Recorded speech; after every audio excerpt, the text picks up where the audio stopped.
Зарлыковича. И я спросила, почему ты уволил Алимбека Анарбековича и почему он уволил Мозгачеву? Он говорит, что якобы там есть какие-то проверки. Я сказала, если проверок нет, то он спокойно, хорошо работал. Он говорит, нет, говорит, ты ничего не понимаешь, и вообще ты тоже мне не нужна. Пожалуйста, уходи, он сказал.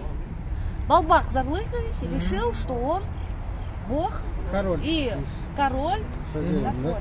Я сказала, зачем увольняешь человека? Еще раз спросила. Я говорю, возвращай. Нет, он отказался.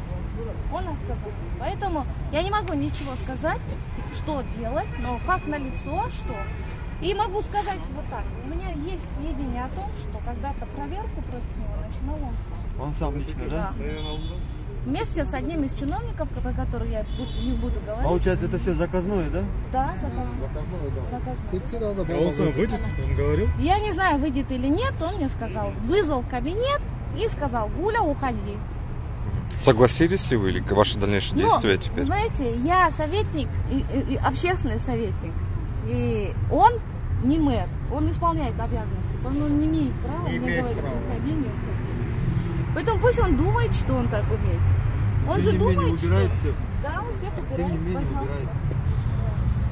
Поэтому, когда вы мне звоните и говорите, защитите, конечно, я хочу каждого защитить. Но За сейчас что у меня боролись, нет. на то и напоролись опять, Я да, сейчас получается не так, смогу. да? Закуйте, гетерухой, айтым, албельга айтым. Ben bilemiyorum, sizlerin kollardan tam atıştım. А как вы думаете, еще будут кадровые перестановки в мэрии? Я уже ничего не могу говорить, сам факт то, что на лицо он сказал, что он не нуждается в моих советах. Получается, вас тоже уволят? Ну, меня никто не может уволить, потому что я советник. Советник.